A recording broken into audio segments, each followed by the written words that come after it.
Muy buenos días, excelentísima señora doña Enriqueta Chicano, presidenta del Tribunal de Cuentas de España, excelentísimo señor don Baudilio Tomé, miembro español del Tribunal Europeo de Cuentas, consejeros, señoras y señores, bienvenidos. Me corresponde, en ausencia del presidente del Senado, como vicepresidenta primera de esta Cámara, darles a todos la bienvenida y el agradecimiento por su participación en este acto que tiene ya una tradición en la Cámara Territorial, la presentación del informe del Tribunal de Cuentas de la Unión Europea. Y mis primeras palabras son para felicitar tanto al Tribunal de Cuentas de la Unión Europea como al Tribunal de Cuentas de España, puesto que son instituciones cruciales en momentos tan excepcionales como los que estamos viviendo, en los que todas las instituciones democráticas se ven sometidas a un esfuerzo excepcional para cumplir adecuadamente con su contenido, con su cometido, con sus objetivos, para poder efectivamente darle a los ciudadanos el resultado que se espera de ellas.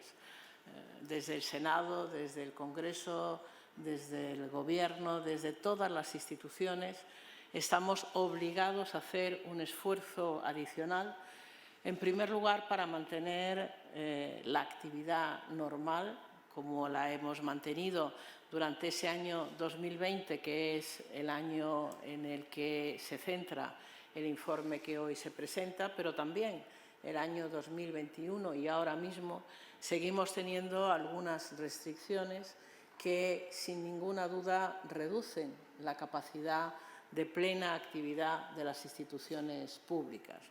Y, a pesar de ello, hemos sabido, desde todas las instancias, aprovechar al máximo las tecnologías de la información y la comunicación y descubrir nuevas formas de participación en la correspondiente tarea.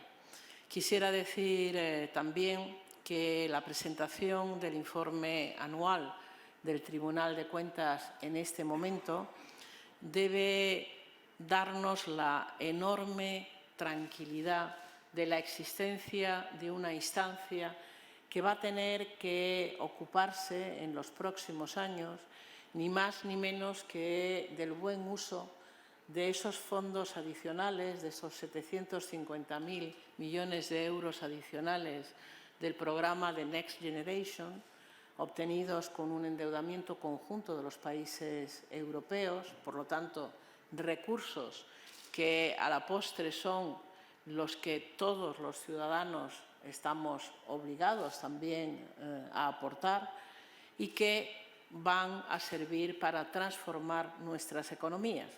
Es más, no solo para transformarlas después de la pandemia del COVID-19, sino ahora también después de la guerra de Putin contra Ucrania, que todavía no ha terminado y que, en todo caso, dejará un rastro devastador y problemas económicos y sociales en todo el continente. Quiero señalar también que, en el caso del Tribunal de Cuentas Europeo, una institución que existe desde 1977, a su función fiscalizadora, que garantiza el buen uso de los recursos públicos europeos, se añade una función consultiva que ha tenido y va a tener, por lo que he podido ver en el programa previsto para los próximos 2 años, una enorme importancia, porque se trata precisamente de evaluar cómo se emplean esos recursos adicionales en cometidos que son algunos completamente nuevos. Por lo tanto, el seguimiento de la eficacia y de la eficiencia en el gasto público europeo va a añadirse a la tarea habitual, a la tarea normal de fiscalización, de cumplimiento de las reglas de esta institución con respecto al presupuesto de la Unión Europea. Por lo tanto, querido Baudilio, quiero mostrar mi satisfacción y mi enhorabuena a todos los miembros y en particular a ti que representas a España y al presidente del Tribunal de Cuentas Europeo por este esfuerzo adicional que también vosotros vais a llevar a cabo. Y, por supuesto, querida Enriqueta, también en el caso de España, la confianza que los ciudadanos mantienen en el buen funcionamiento del Tribunal de Cuentas es absolutamente necesaria para combatir la desafección que existe hacia las instituciones democráticas y que debemos intentar evitar con todas nuestras fuerzas. Lo que está en juego en estos momentos y bajo la amenaza de Putin es ni más ni menos que los valores europeos y nuestros sistemas democráticos. Pero los sistemas democráticos solo pueden pervivir si los ciudadanos confían en sus instituciones. De manera que, por mi parte, daros la bienvenida, agradeceros a ambas instituciones vuestro trabajo y desear que sea una jornada del máximo interés de todos los que participan. Muy buenos días.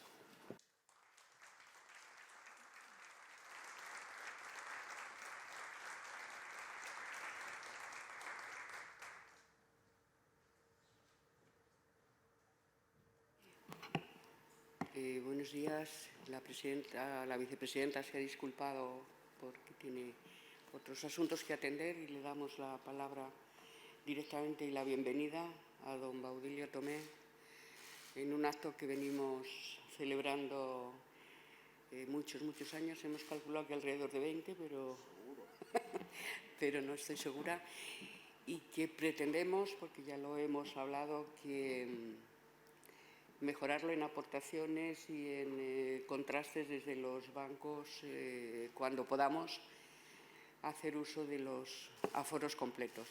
Le doy la palabra al señor Tomé cuando quieras, Baudilio. Muchas gracias, excelentísima señora presidenta del Tribunal de Cuentas, consejeros, señoras y señores. Me alegra mucho poder estar aquí hoy un año más compartiendo con ustedes esta jornada. Quiero dar las gracias de nuevo a la hospitalidad del Senado al permitirnos realizar esta presentación en su sede.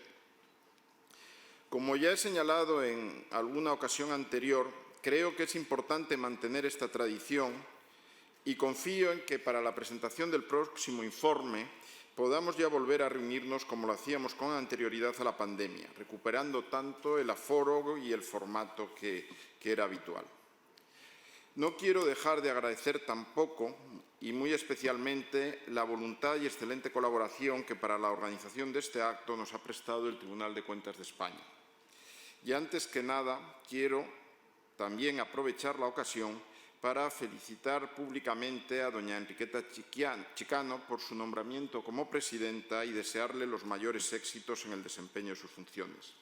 Asimismo, extiendo mi enhorabuena y deseos a todos los consejeros del Tribunal que tomaron posesión de su cargo a finales de 2021. Como ya saben, tanto mi equipo como yo estamos a su disposición para todo aquello en lo que podamos resultarles de utilidad. Y permítanme también expresar mi agradecimiento al anterior equipo por la buena colaboración a lo largo de estos años. Por supuesto, les doy también las gracias a todos ustedes por su presencia hoy aquí. Comenzaré mi intervención compartiendo con ustedes las principales conclusiones a las que hemos llegado en el último informe anual relativo al presupuesto general de la Unión del ejercicio 2020 que el Tribunal presentó al Parlamento Europeo el pasado 26 de octubre. Como segunda parte de mi intervención, les hablaré de la nueva estrategia aprobada por el Tribunal para el periodo 2021-2025. Y les haré también algunas consideraciones acerca del trabajo que vamos a llevar a cabo y publicar en los próximos años.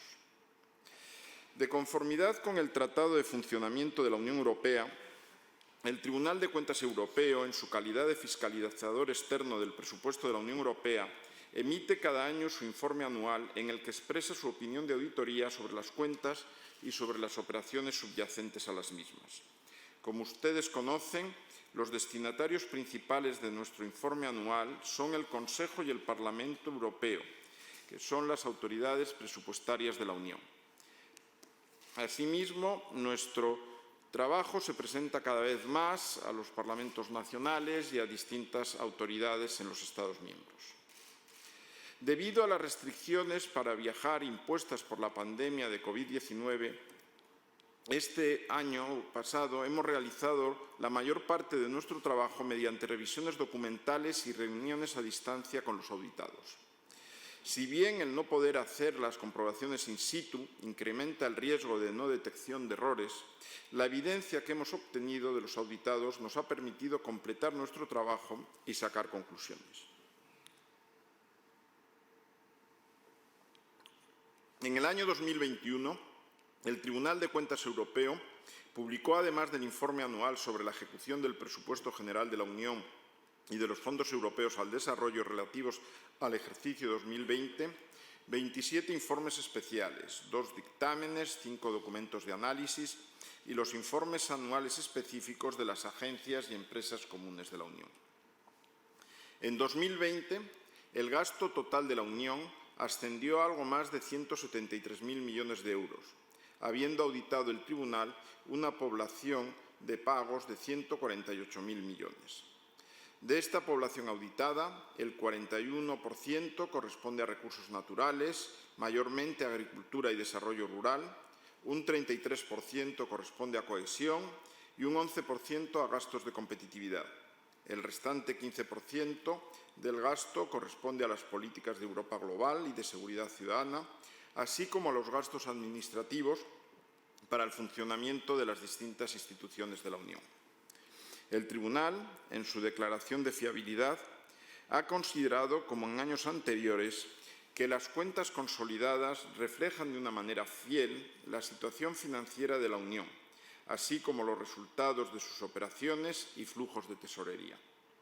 Las cuentas se elaboraron correctamente y de conformidad con los estándares internacionales.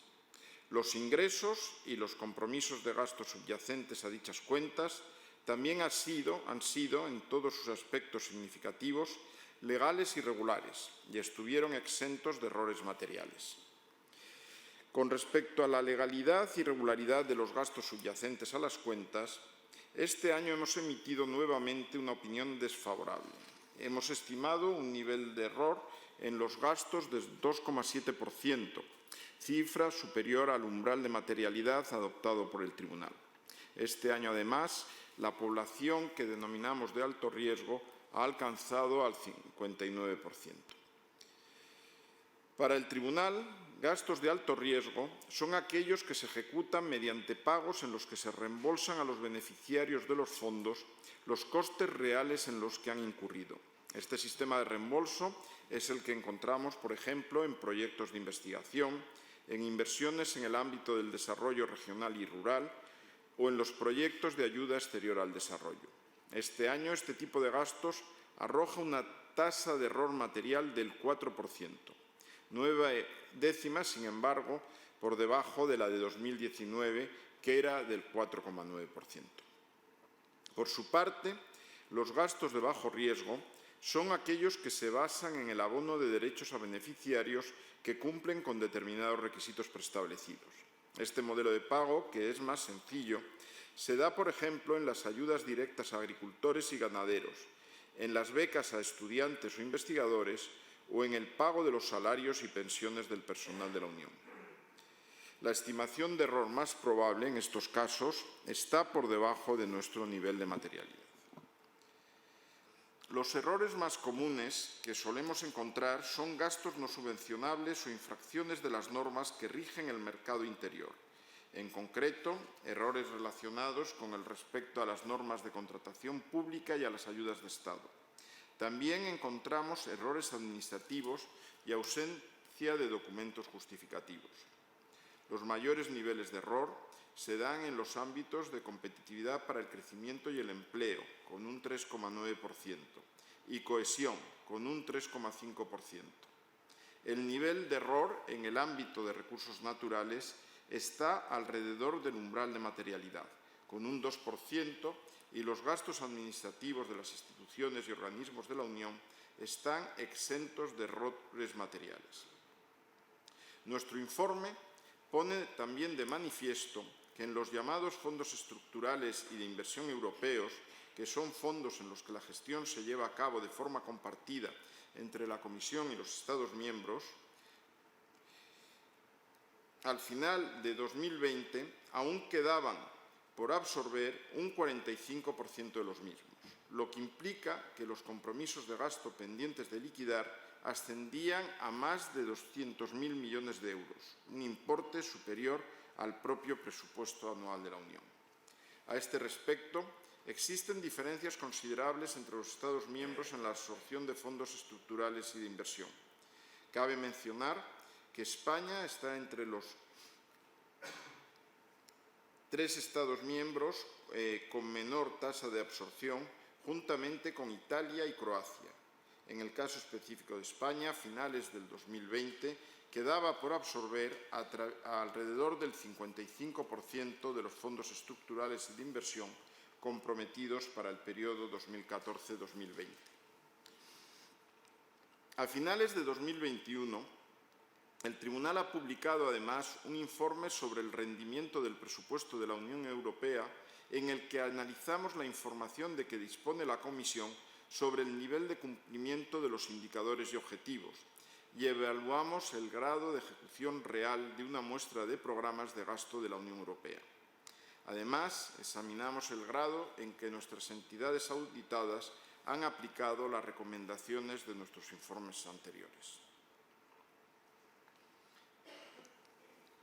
La salvaguarda de los intereses financieros de la Unión es un esfuerzo colectivo que incumbe a muchos actores, entre los que se encuentran, por supuesto, los órganos de control externo, tanto de los Estados miembros como el propio Tribunal de Cuentas Europeo. Como auditor externo de la Unión Europea, el Tribunal no tiene per se el mandato de investigar casos de presunto fraude contra los intereses financieros de la Unión. Sin embargo, contribuimos activamente a la lucha contra el fraude, informando a la Oficina Europea de Lucha contra el Fraude, la OLAF, de cualquier sospecha de fraude, corrupción u otra actividad ilegal que afecte a los intereses financieros de la Unión. A lo largo de 2020, el Tribunal de Cuentas Europeo remitió 6 casos de presunto fraude a la OLAF y la OLAF abrió investigaciones en todos ellos. Y en el año 2021 remitimos otros 15 casos de presunto fraude a esta institución. Por su parte, en septiembre de 2021 ha entrado en vigor un acuerdo de cooperación entre el Tribunal de Cuentas Europeo y la Fiscalía Europea, que es la nueva Fiscalía Independiente de la Unión que investiga y persigue a los autores de los delitos contra los intereses financieros de la Unión. Al abrigo de este convenio, ya a finales de 2021 hemos comunicado un caso a la Fiscalía Europea.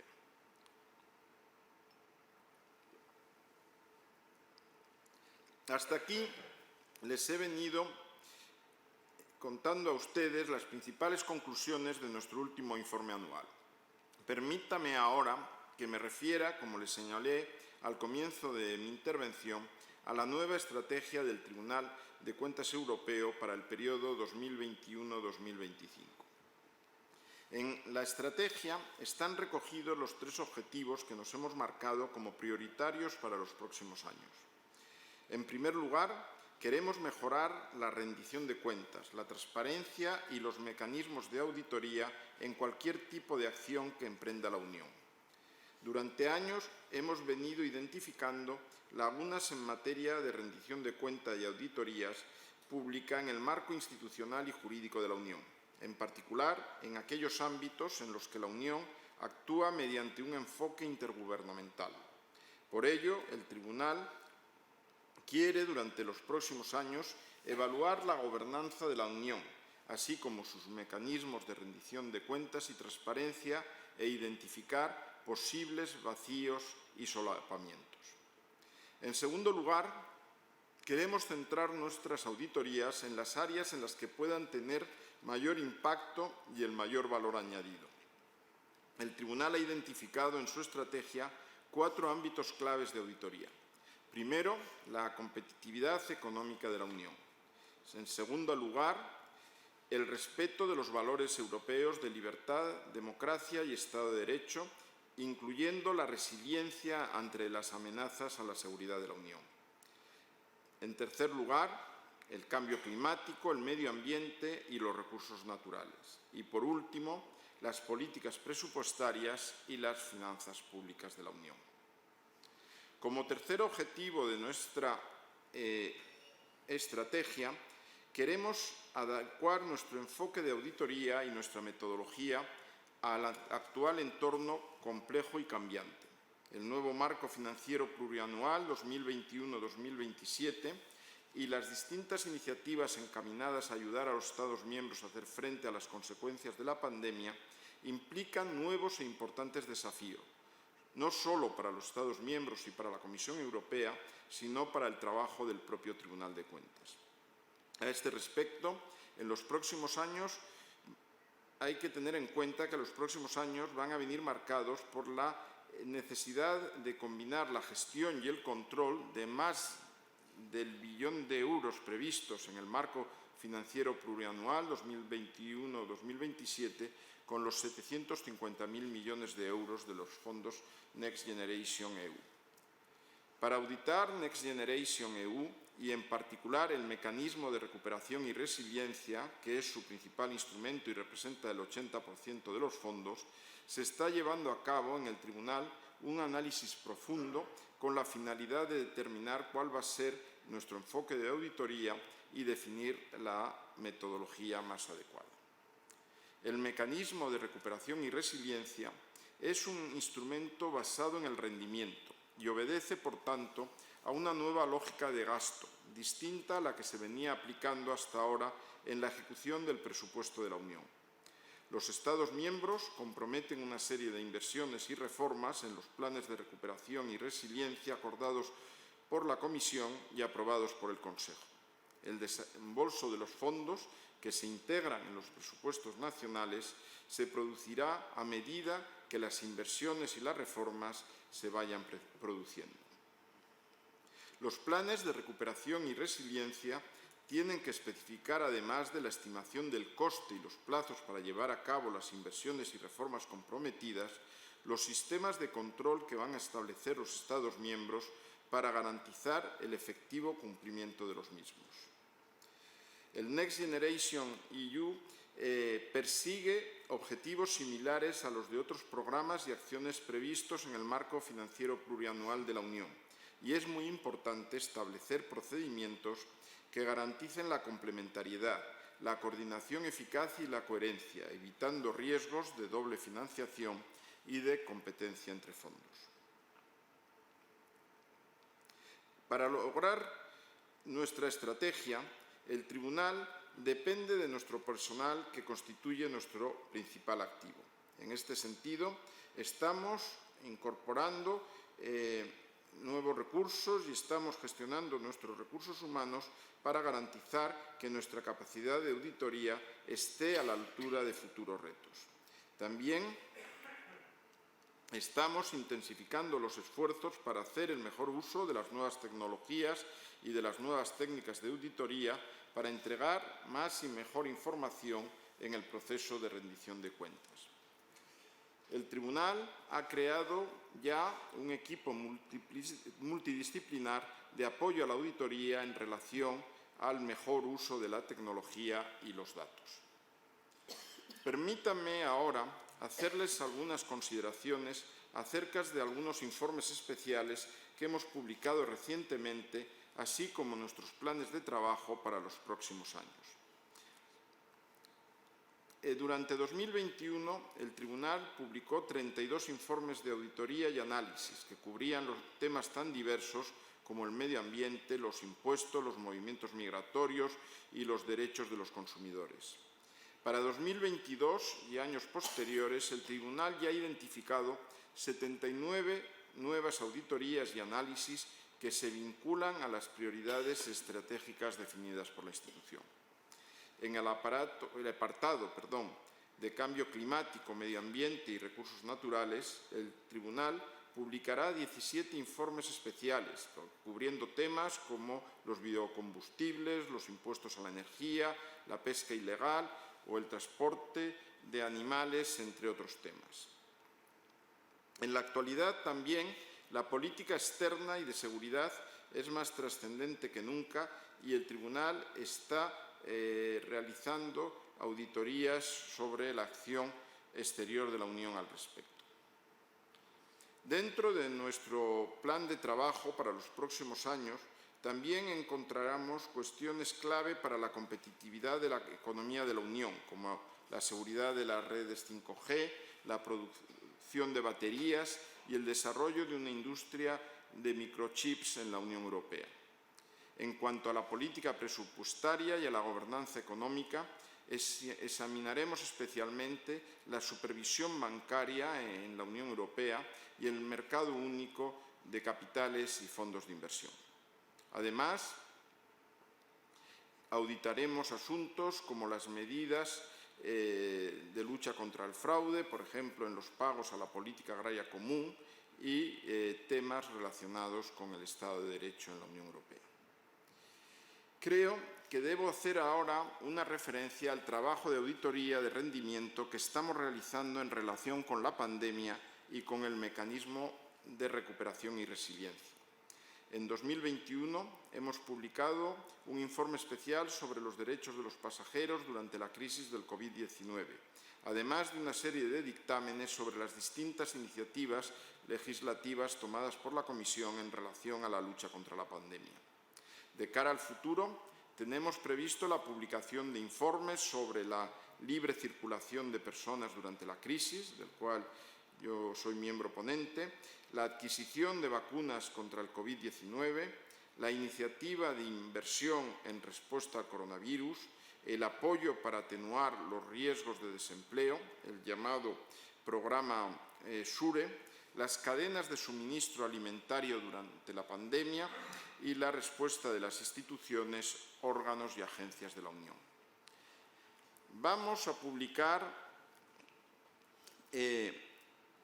también informes relacionados con el mecanismo de recuperación y resiliencia. En concreto, tenemos previsto publicar informes sobre la relación entre los fondos estructurales y de inversión y el mecanismo de recuperación y resiliencia, el diseño de los planes nacionales de recuperación y resiliencia, los sistemas de control puestos en marcha por la Comisión, la gestión por parte de la Comisión de la emisión de deuda para financiar el fondo Next Generation, así como informes sobre la ejecución de los diversos planes y los controles llevados a cabo por los Estados miembros.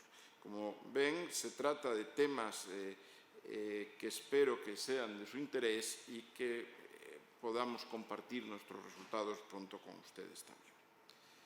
Permítanme que termine mi intervención compartiendo con ustedes la firme condena que el Tribunal de Cuentas Europeo ha hecho pública después de la invasión de Ucrania por parte de la Federación Rusa.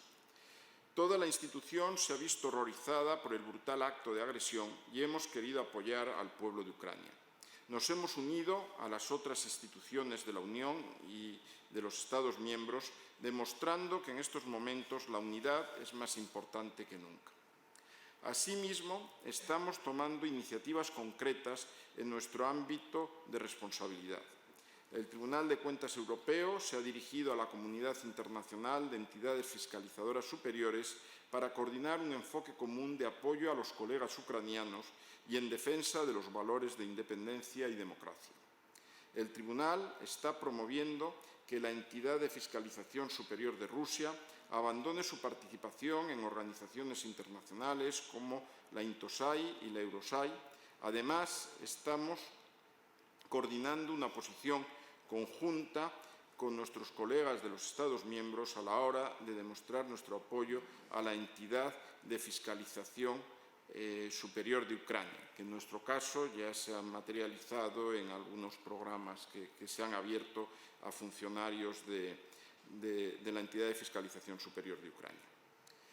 Creo que en estos momentos es importante recordar la importancia de la labor que desempeñan los tribunales de cuentas en los sistemas democráticos. Nos lo recordaba hace unos momentos la vicepresidenta del Senado.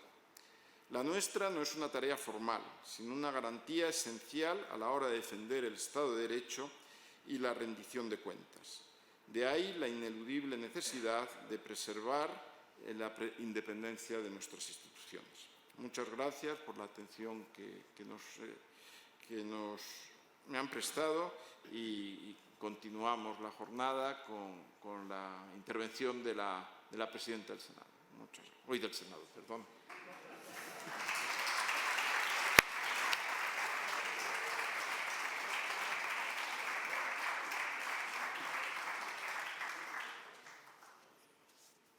Si les parece, voy a hacer una propuesta de modificación. Como tengo constatado que cuando hay una intervención y después hay otra, lo interesante de la primera intervención, que ha sido mucho, se les va de la cabeza. Si queréis, si quieren ustedes, hacemos el primer turno de palabra, de preguntas al señor Tomé, y después yo aporto las reflexiones que tenía previsto aportar.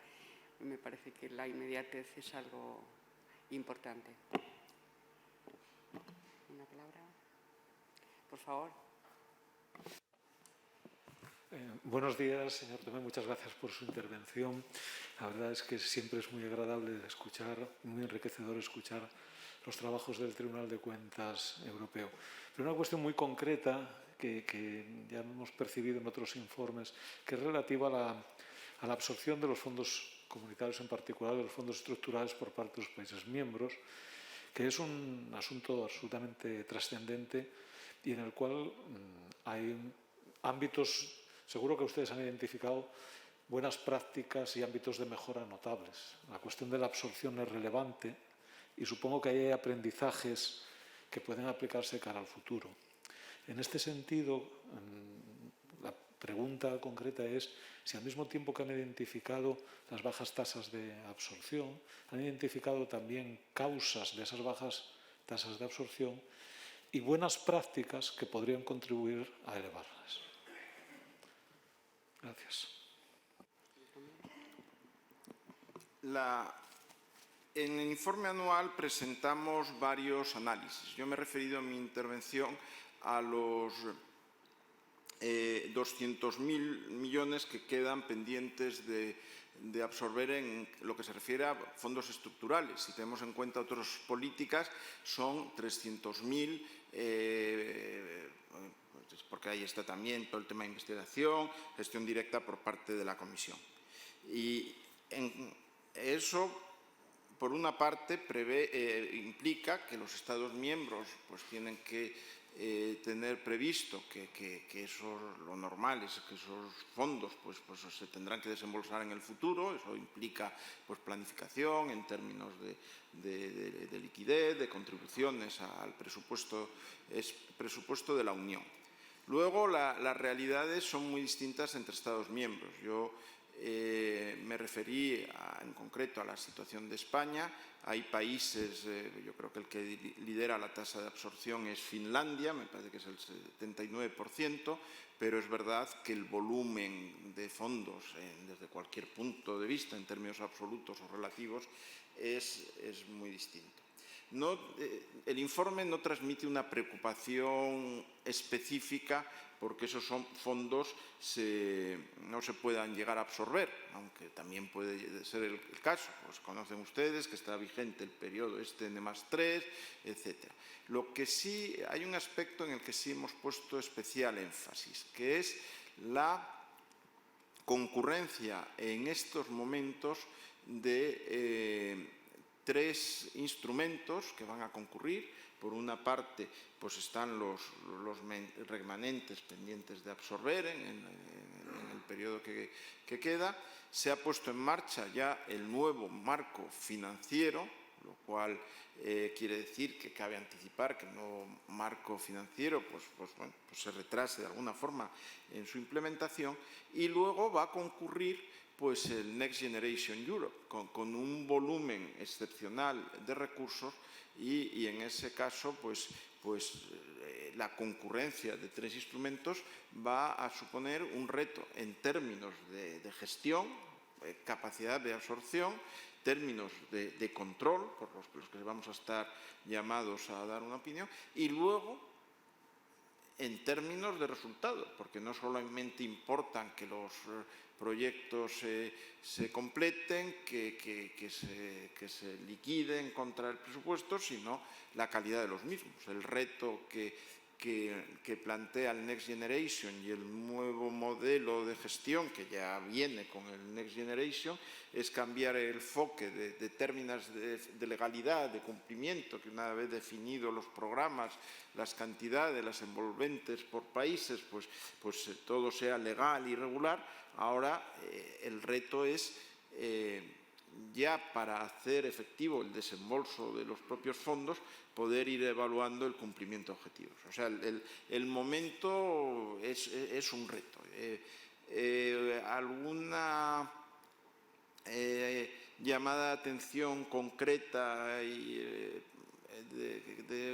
Pues yo no la haría. Lo que pasa es que todos los gestores, los Estados miembros, la Comisión, los que tenemos las responsabilidades de control, pues tenemos que estar atentos a esta circunstancia muy especial de la concurrencia de 3 instrumentos de financiación con un volumen muy alto de recursos, ¿no? Ya en la propia decisión del Consejo, cuando se puso en marcha el Next Generation EU, pues se hacía especial mención a evitar supuestos de descoordinación, doble financiación, precisamente por la distinta naturaleza con la que se definen los instrumentos.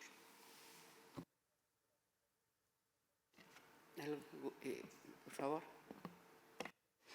Buenos días. En la exposición que ha realizado el señor ponente, ha manifestado que existe una actuación encaminada de alguna manera a la prevención del fraude, y con motivo de la creación de la Fiscalía Europea se ha dado cuenta de algunos hechos.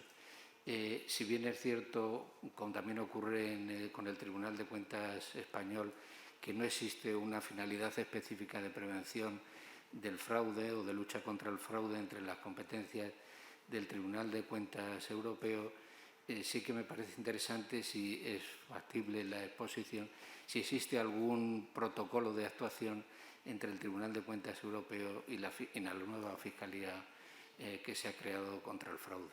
Nada más. Pues muchas gracias. Lo ha planteado usted muy bien, ¿no? Como entidad de auditoría, pues damos opinión sobre las cuentas, damos una opinión también sobre legalidad, sobre la implementación, pero no somos una entidad investigadora del fraude. Pero es un tema muy relevante que nos interpela a todas las entidades públicas de auditoría, que a nosotros siempre nos ha preocupado. Hemos puesto internamente en marcha un nuevo plan de acción que implica sobre todo acciones internas de formación, de sensibilidad. Hemos tratado de poner al día pues nuestros cuestionarios, el coordinar dentro de la institución pues el enfoque que distintos equipos o departamentos dan a estos temas. Y luego, cuando en el curso de una actuación dentro de nuestras auditorías, nuestros equipos de auditoría pues detectan indicios de sospechas de fraude, eso se notifica internamente, se prepara un expediente con la asistencia de nuestro servicio jurídico y se notifica a la OLAF normalmente, a la OLAF, con la que la OLAF, y por tanto nosotros, pues por motivos de confidencialidad y por proteger las investigaciones subsecuentes que siga la OLAF, pues lógicamente no hacemos públicos, no damos noticias, sí damos noticias del número de casos, y luego pues la OLAF pues nos reporta normalmente todos los casos que que le transmitimos pues dan lugar a investigaciones subsiguientes. El panorama ha cambiado con la entrada en vigor de la nueva Fiscalía Europea. Ahí saben que la Fiscalía Europea es un mecanismo de cooperación reforzada. Algunos países se han adherido al instrumento, otros no. La OLAF, pues lógicamente, a partir de ahora se va a centrar en las irregularidades que se cometan dentro de las instituciones y por parte de sus responsables, su personal, y en aquellos países que por distintos motivos no han suscrito estos convenios. Por su parte, la Fiscalía Europea tiene sede en Luxemburgo, hay fiscales propuestos por los distintos Estados miembros, tienen unidades en todos los Estados miembros y tienen una capacidad de acción de defender los intereses financieros de la Unión directamente ante los tribunales nacionales. No existe un derecho penal europeo, no existe una instancia, pero la Fiscalía ahora, al especializarse de esta forma, pues se cree que se viene. Por nuestra parte, pues dentro de este programa interno que hemos adoptado, pues estamos evaluando procedimientos, buscando áreas de riesgo, formando a nuestros equipos y tratando de objetivizar lo más posible estos procesos.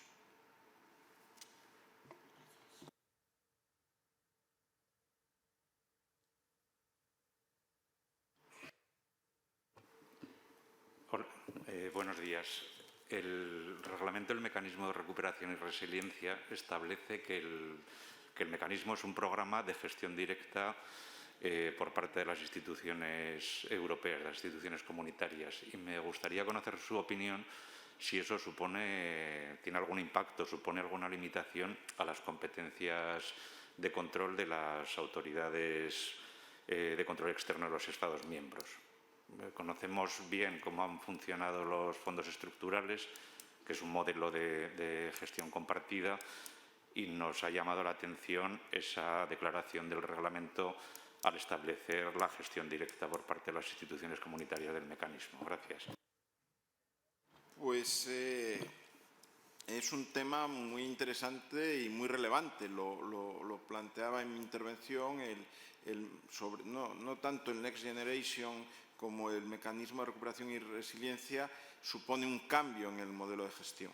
Está definido, como bien se ha dicho, como un instrumento que gestiona la Comisión. Los fondos se van a liberar en una evaluación que se hace 2 veces al año contra el cumplimiento de los objetivos y compromisos fijados en los programas nacionales. Cualquiera que se haya asomado pues, a las decisiones del Consejo, a los planes, son acciones muy detalladas en cuanto se refiere a reformas estructurales, objetivos en cuanto a política social, etcétera, y ahí está el reto. O sea, la Comisión contra el cumplimiento de objetivos va a entender que se dan los requisitos de legalidad para hacer el desembolso. No quiere decir eso que todo lo que, a su vez, los propios planes y la regulación pone en marcha a la hora de auditorías por parte de todas las auditorías que se tienen que presentar por las autoridades nacionales a la hora etcétera, todo eso va a estar vigente y eso a su vez va a ser auditable por parte de la Comisión y por parte del propio tribunal. Que los fondos se desembolsen conforme contra el cumplimiento de estos reformas legislativas o compromisos de inversión, no quiere decir, por otra parte, que todo el acervo comunitario en materia de contratación, etcétera, esté vigente y que los Estados miembros no estén obligados y eso puede ser también objeto de evaluación y dar lugar a correcciones. Yo creo que el reto está ahí. El sistema es de gran complejidad. Se ha querido ser garantista protegiendo los intereses de todos, las preocupaciones a lo mejor de los estados contribuyentes netos, los que quieren una absorción más rápida, pero vamos, va a haber que estar muy finos para que en esos hitos semestrales pues se vayan yendo. Son 26 de momento, 26 programas con hitos comprometidos para ser evaluados 2 veces al año. O sea, el reto es fabuloso.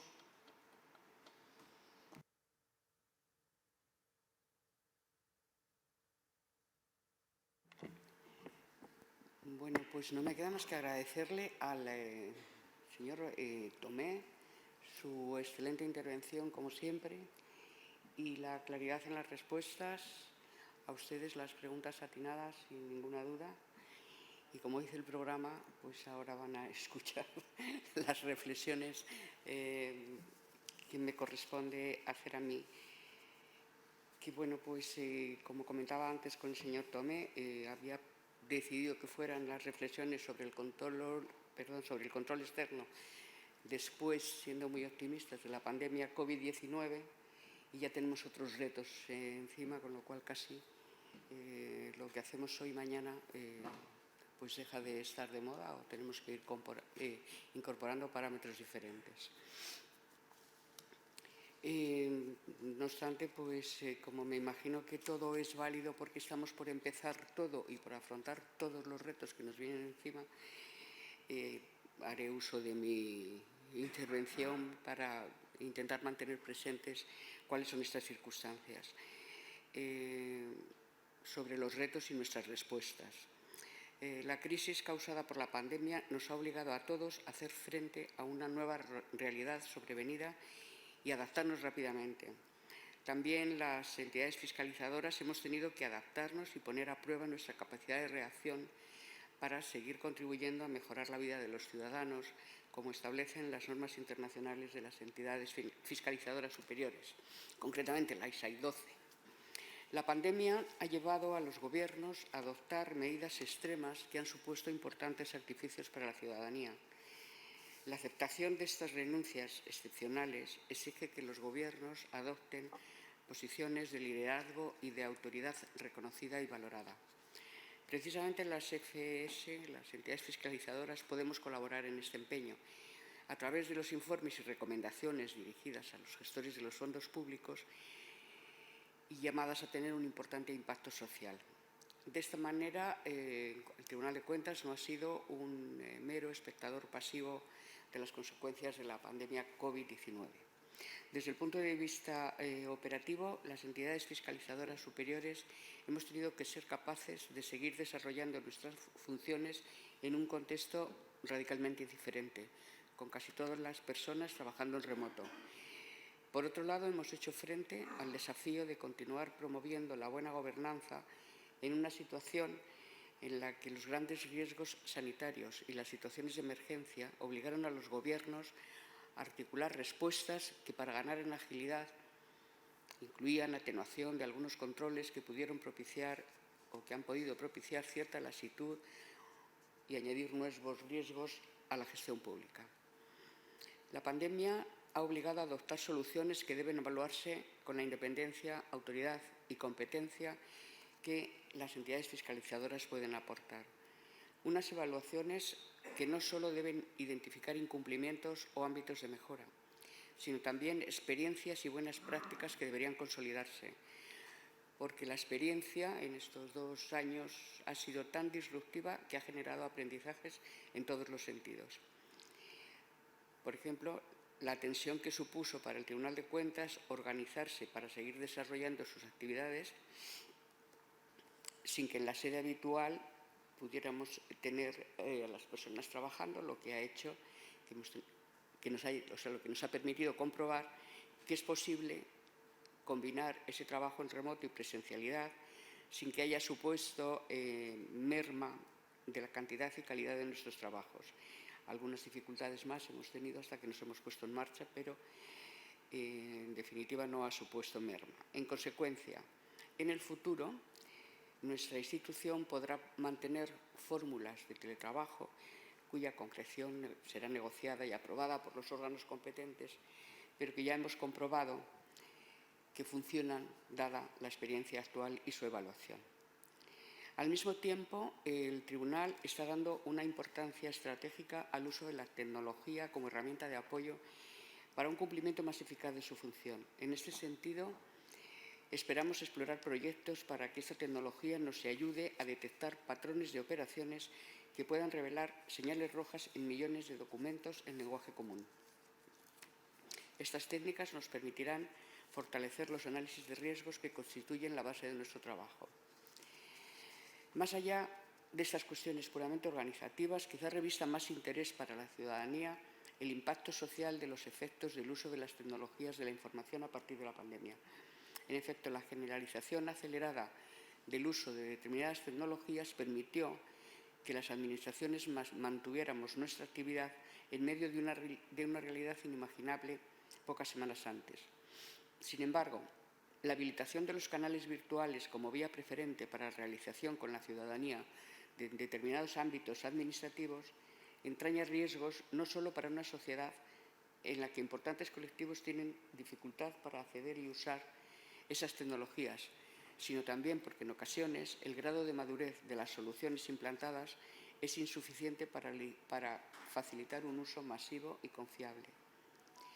Cabe preguntarse si la actividad de las entidades fiscalizadoras puede contribuir tanto a precisar los riesgos como a identificar buenas prácticas que faciliten la prevención y supresión de brechas tecnológicas que ahondan en la desigualdad de las personas. Sin duda, la gestión pública ha sido impactada de forma directa y han surgido importantes interrogantes que tendremos que ir dilucidando. Por ejemplo, ¿cómo ha seguido funcionando el control interno en esas circunstancias? ¿Cómo se ha mantenido la confianza en las instituciones públicas? ¿Cómo se está evaluando la respuesta ofrecida al ciudadano? En estos ámbitos, las entidades se enfrentan a retos como la identificación de eventuales debilidades en la calidad de información en ámbitos tan sensibles como, por ejemplo, cifras oficiales de los contagios y muertes por COVID, atención sanitaria recibida, procesos de adquisición de suministros, distribución de los mismos, mecanismos de intercambio de información, colaboración entre administraciones, etc. La respuesta a estas cuestiones está llamada a incorporarse a la agenda de las entidades fiscalizadoras, que no se pueden situar como un espectador pasivo ante la pandemia, sino que estamos impelidas a adoptar una actuación proactiva de tal forma que el cumplimiento de nuestras funciones incorpore respuestas a las nuevas preguntas. De hecho, como comentaré más adelante, lo estamos haciendo y de nuestros informes ya podemos ofrecer algunas conclusiones relevantes. Por otro lado, las estrategias adoptadas para la recuperación nos obligan, como decía el señor Tomé, a afrontar otros requerimientos que ya son inmediatos, como por ejemplo en los fondos Next Generation. El diseño de este innovador mecanismo acordado por las instituciones europeas para impulsar la recuperación y transformación de Europa supone un desafío para el control externo, que ha de encuadrarse de forma eficaz en la panoplia de verificaciones que se han establecido, para aportar valor al tiempo que evitamos duplicidades, solapamientos o lagunas entre los controles internos y externos, en definitiva entre los distintos controles. En este ámbito, el protagonismo adquirido por los objetivos e hitos acordados en los planes nacionales de recuperación, transformación y resiliencia es una oportunidad para que el control externo impulse la definición y adopción de metodologías que contribuyan a fortalecer el valor de las aportaciones de las entidades fiscalizadoras superiores a una sociedad que se hace nuevas preguntas y que espera respuestas de alto valor añadido. En esta reflexión no se puede olvidar el compromiso de las entidades fiscalizadoras superiores en el cumplimiento de los Objetivos de Desarrollo Sostenible, que ahora ya parece hasta unos objetivos no nacidos, ¿no? El principio acuñado por la Agenda 2030 de no dejar a nadie atrás también es inspirador para la actuación de las entidades fiscalizadoras, cuyos planes estratégicos y actuaciones han sido impregnados por prioridades definidas en los Objetivos de Desarrollo Sostenible, como la sostenibilidad ambiental, la calidad en la gobernanza pública, la igualdad de género o la equidad. Naciones Unidas no solo ha reconocido la relevancia de la contribución de las entidades fiscalizadoras al avance de la consecución de los Objetivos de Desarrollo Sostenible, sino que ha colaborado en la definición de metodologías para realizar auditorías de alto valor añadido que contribuyan efectivamente tanto a una evaluación fiable del grado de avance de la Agenda 2030 como a la identificación de buenas prácticas y ámbitos de mejora. Estas metodologías son del máximo interés porque pueden ser susceptibles de aplicación en otros trabajos de fiscalización no referidos a la Agenda 2030. Volvamos a la pandemia y a sus efectos. Como ya hemos apuntado, la gestión de la pandemia ha requerido que los gobiernos adopten medidas e instrumentos de gestión excepcionales que, por su propia naturaleza, como ya hemos dicho, conllevan un aumento de riesgos en la gestión de recursos públicos. Por eso es totalmente legítimo que la sociedad se pregunte si se ha respetado el principio de legalidad en medio de esta situación de crisis. Una respuesta que ha de tener en cuenta si fueron valorados adecuadamente aspectos como el respeto a la competencia de los varios órganos de gobierno, a los derechos individuales, al seguimiento de estándares de control, de transparencia, de no discriminación. En ese momento es indispensable hacer una referencia a la contratación pública que supone en nuestro país alrededor del 14% del PIB. Este fuerte peso nos obliga a fiscalizar los contratos celebrados durante la pandemia. En estas situaciones de urgencia se corren distintos riesgos como el de compras con sobreprecios, entrega de productos defectuosos, falta de la diligencia debida al contratar con proveedores que no cumplen sus compromisos acordados. Lo mismo sucede en el supuesto de subvenciones públicas.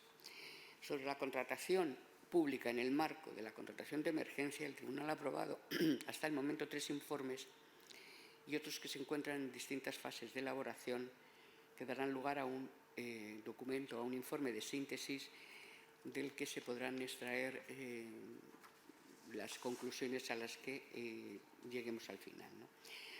Por ejemplo, al analizar la contratación realizada por los 12 ayuntamientos con mayor número de habitantes, se constata que más del 25% de los contratos han tenido debilidades en la justificación de la tramitación de emergencia. También se han detectado casos en los que se han producido incidencias como falta de dotación de crédito adecuado o suficiente, que la ejecución de las prestaciones tramitadas como emergencia no se había superado el plazo de un mes establecido en la propia legislación de emergencia. Se ha constatado también que es generalizada la ausencia de un responsable del contrato.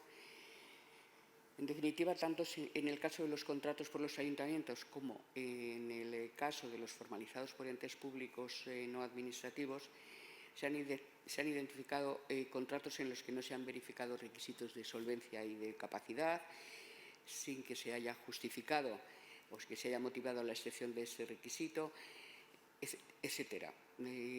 Cuando esté el informe definitivo, pues se podrá hacer la exposición detallada de los riesgos que hemos corrido y cómo se han abordado y cómo se han superado. Yo, terminando todo esto y algunas otras incidencias en las que ahora no me voy a entretener, nos remite a un principio importante y fundamental para la gestión pública y que ocupa un lugar muy destacado en el mecanismo de recuperación y resiliencia. Me refiero a la integridad. La integridad, que es pilar esencial en el que descansa toda la gestión de lo público, es esencial para construir instituciones sólidas y asegurar a los ciudadanos que el Gobierno está trabajando en su interés. Supone la realización efectiva de los principios que debe inspirar la Administración diligente, justa, equitativa y confiable de los recursos. Quizá algunos conozcáis la anécdota que os voy a contar. El Reino Unido, de cuyas raíces democráticas no dudamos, sufrió en la década de los 90 una serie de escándalos de la administración pública. Uno de ellos tenía su origen en que algunos diputados cobraban a empresarios e interesados por llevar sus inquietudes al Parlamento. Ante esta situación, en el 94 se creó un comité con 10 miembros, presidido por Lord Nolan. Su misión fue recomendar modificaciones legales que afianzaran la conducta de los representantes públicos en todas las áreas de la Administración. El informe, contundente y articulado, ha sido la base de las normas inspiradoras sobre la integridad no solo en el Reino Unido, pero quizás sea significativo que cuando la comisión, liderada por Lord Nolan, trasladó sus conclusiones a John Major, entonces primer ministro, le explicó que había descubierto algo insólito, que los parlamentarios británicos no sabían distinguir lo que está bien y lo que está mal. Esta anécdota sirve para ilustrar por qué en la búsqueda de esta integridad en la gestión pública, la formación y la prevención adquieren un papel central. Es más, las entidades fiscalizadoras hemos constatado la necesidad de contar con todas las partes interesadas, porque la única actuación de las entidades fiscalizadoras a través de sus órganos de control externo no podría avanzar rápidamente en la expansión del principio de integridad sino. Esta cuestión la hemos podido constatar en uno de nuestros informes de fiscalización, en el que se ponía de manifiesto cómo una entidad disponía, quiero pensar que algo habrán arreglado, de un adecuado protocolo para el seguimiento, para la detección y para la persecución del fraude. Sin embargo, presentaba ámbitos palpables de mejora, como que no dispone de un sistema de prevención que favorezca la formación y la información de las personas que tienen que llevarlo a cabo. La norma existe, pero a quien va dirigida no la conoce. No está la vía de comunicación establecida o establecida con eficacia. También se aprecia como una debilidad hacia las personas que realizan una alerta de comportamiento irregular. Alguna consejera está muy interesada en ese tema. Los denunciantes, en definitiva, que no son informados de las medidas de confidencialidad con que se les va a proteger en uno de estos casos, ni el procedimiento que después se va a seguir después de su denuncia o de su alerta. Hablar de integridad es referirse a una actuación que va más allá del compliance. Yo aquí tengo que decir que me produce cierta sonrisa cuando desde las empresas privadas nos dicen que la Administración tendríamos que adoptar los métodos del compliance. Más bien a mí me parece al contrario, o sea, nuestros controles han servido de inspiración a la instalación de los métodos de compliance en las empresas privadas, ¿no? La integridad trasciende al mero cumplimiento formal de la ley. No solo es una cuestión moral, se trata de hacer economías más productivas, sectores públicos más eficientes, sociedades más inclusivas. Abarca un cambio en la atmósfera de trabajo de todos, donde la probidad sea la regla, tanto en los gestores públicos como en todas las partes interesadas. Permítame un ejemplo sobre el que yo he estado siempre muy comprometida y que lo he analizado en varias ocasiones. Se puede dar por cumplida la exigencia legal de presupuestar con enfoque de género porque se dé cumplimiento a un formulario sin base analítica y sin evolución real, aunque formalmente parezca que hemos satisfecho el requerimiento. Pues mi opinión es que no. Creo que para hacer realidad la integridad es importante invertir en prevenir y en formar permanentemente, además de tratar la propia patología de la corrupción. La prevención engloba también y de forma fundamental a las partes interesadas con la actuación del Tribunal de Cuentas. En este sentido, es muy recomendable el último trabajo de la OCDE sobre esta materia, el Manual de Integridad Pública, donde se analizan las características de un sistema de integridad que funcione, no un sistema donde se realice un cumplimiento meramente formal de sus componentes. La modificación de este ambiente social es tarea de todos, el mal uso de los bienes públicos. La corrupción se produce en todos los países. Lo que viene a ser distinto es qué ocurre cuando esto sucede, qué reacciones se producen, qué grado de tolerancia se tiene. No podemos persistir en la cultura de da igual, somos todos iguales o todos hubiéramos hecho lo mismo. Para fortalecer a las instituciones y su credibilidad es imprescindible fortalecer la integridad pública. Capacitar en integridad, ponernos como individuos e instituciones frente a dilemas de lo que está bien y lo que no lo está. El propio Manual de Integridad Pública lo asienta en 3 pilares. Un sistema, tener un sistema para reducir la oportunidad de comportamientos corruptos. Una cultura, hacer que la corrupción sea socialmente inaceptable, y la rendición de cuentas. Termino ya con la referencia a la citada ISAI 12, con la misma que inicié la intervención, diciendo que la contribución de las entidades fiscalizadoras superiores para marcar la diferencia en el nivel de vida de los ciudadanos pasa también por su aportación a este cambio cultural y educacional que incorpora la integridad como un principio de la gestión pública. Es posible que sea un trabajo a largo plazo. La rentabilidad es elevada y está asegurada. Muchísimas gracias.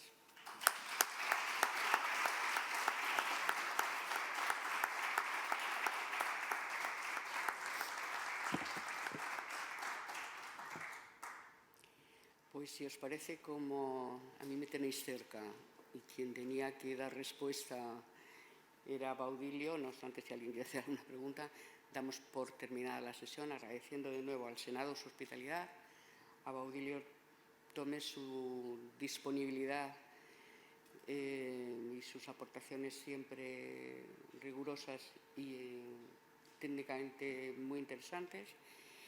Y a todos los consejeros, gracias por asistir, a los compañeros del tribunal, a los presidentes de órganos de control externo, al abogado del Estado Jefe del Tribunal de Cuentas, a la expresidenta del Tribunal de Cuentas y a todos en definitiva. Pues muchas gracias y esperamos que no hasta el año que viene. La próxima la haremos antes, ¿no? Espero que sí.